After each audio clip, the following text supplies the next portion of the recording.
যে বিভিন্ন অর্গানাইজারদেরকে আমি বলেছি যে আপনাদের কাজে নেক্সট টাইম আমি করবো না, বা সেলিব্রিটি গেস্টরা থাকলে আমি আর কাজ করবো না। কেন? কারণ আমার তো ব্যাক টু ব্যাক স্কেডিউল থাকে, আপনি জানেন 8 ঘন্টায় আমার লাইফগুলো দেখলে আপনারা বুঝতে পারবেন যে একদিন আমি 8 থেকে 10টা কাজ করি।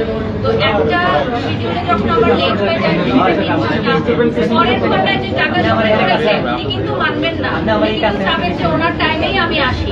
তো আমার একার পক্ষে সবার টাইমটা মেনটেন করা সম্ভব হয় না যখন দেরি করে আসে।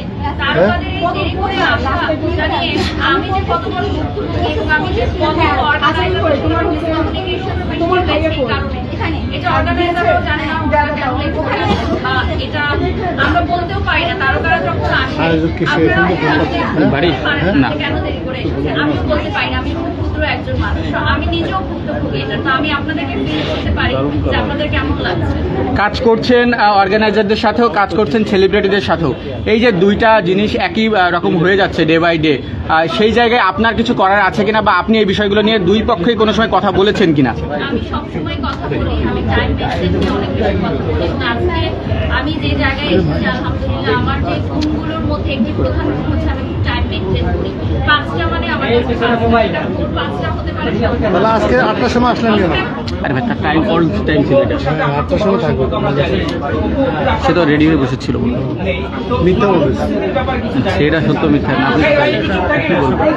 এর সাথে আমার যখন উনি আমাকে শিডিউল কনফার্ম করলো, যেহেতু আমাদের বুকিং মানিটা দিয়ে আমাদের শিডিউল কনফার্ম করতে হয়, তা আমার সেদিন অপু দিদির সাথে দেখা হয়েছিল। তো আমি দিদিকে জিজ্ঞাসা করছিলাম, তো দিদি বললেন যে উনি ইনভাইটেশন পেয়েছে এবং ওনাকে বুকিং করারও কথা ছিল, কিন্তু যেহেতু উনি দুবাইয়ে থাকবেন এবং উনি আগামীকাল পর্যন্ত মানে বাংলাদেশে থাকছেন না, তো উনি এই প্রোগ্রামটা অ্যাটেন্ড করতে পারবেন না।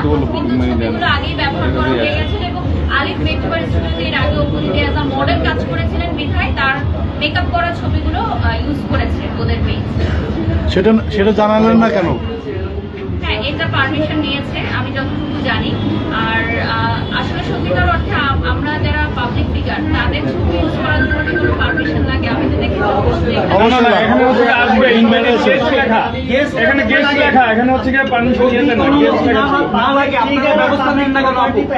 এটা হচ্ছে আলিফ মেকআপ স্টুডিওর যিনি কর্ণধার উনি ভালো বলতে পারবেন উনি কাদের মনে সে নিজে আমার ছবি উনি ব্যবহার করেছেন, আমি এসেছি, আমার সাথে ওনার প্রফেশনালি কথা হয়েছে।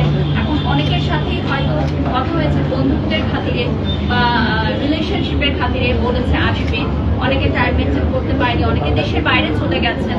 তো এই বিষয়গুলো অবশ্যই নেক্সট টাইম মাথায় রাখার জন্য আমি বলবো আলিফ আপুকে, এটা যদি ওনার ফার্স্ট গ্র্যান্ড লঞ্চিং, তো এখান থেকে হয়তো উনি বিষয়গুলো শিখতে পরবর্তীতে উনি আপনারা পাবলিক ফিগার, আপনাদের ছবি অনেক জায়গায় ইউজ করা হয় বললেন, অনেক প্রোগ্রামে ইউজ করা হয়, সেক্ষেত্রে আপনাদের অনুমতি না নিয়ে ইউজ করা হয়, সেক্ষেত্রে কোনো ব্যবস্থা নেন না কেন? আমি অলরেডি একটা এক্সিবিশনে ব্যবস্থা নিয়েছি। আমার যে লয়ার আছেন আমাদের প্রোডাকশন হাউসের, উনি কিন্তু অলরেডি একটা এক্সিবিশনে আমি আমাদের আইন শৃঙ্খলা বাহিনী ফোর্স পাঠিয়েছিলাম, কারণ উনি আমার ছবিটা ইউজ করেছে যে আমি সেই এক্সিবিশনে এসে লাইভ করব। তো এই বিষয়গুলো আমি আমার তরফ থেকে করি। এখন যারা করেন না এটা তাদের ব্যক্তিগত ব্যাপার, আমি এই বিষয়গুলো মেনটেন করি এবং আমি চাই যে এই বিষয়গুলো আসলে মেনটেন করি। যেমন আজকে আমি একটা পার্লারের ফটোশুট করলাম, ব্রাইডাল ফটোশুট, ওই সেম ছবিটা অনেক জায়গায় পার্লারে ঢাকার বাইরে বিদ্যুৎ করে টানিয়ে রেখেছে। এটা কিন্তু প্রতারণামূলক, এটা সত্যিকার অর্থে প্রতারণামূলক, কারণ উনি তো আমাকে সাজায়নি এবং ওই ছবিটা দেখে যখন যাবে কেউ ওই পার্লারে সাজতে, সেই পরিমাণ সাজানো তো তারা পারবে না দিতে, তখন কিন্তু আমরা প্রতারণার শিকার হই। তো এই বিষয়গুলো আসলে কোনো আইন নেই আমাদের দেশে, দেখা যায় যে আমাদের ছবিগুলো নিয়ে অনেক এই বিষয়গুলোতে আরো কঠোর হওয়া উচিত বলে আমি মনে করি। ফোন উপরে তুলে গিয়ে আজকে যে ছবিটা ইউজ করছে আপনি কি বলছেন এটা প্রতারণা? এটা আসলে ভালোবাসার জায়গা থেকে হয়তো ছবিগুলো পোস্ট করেছেন।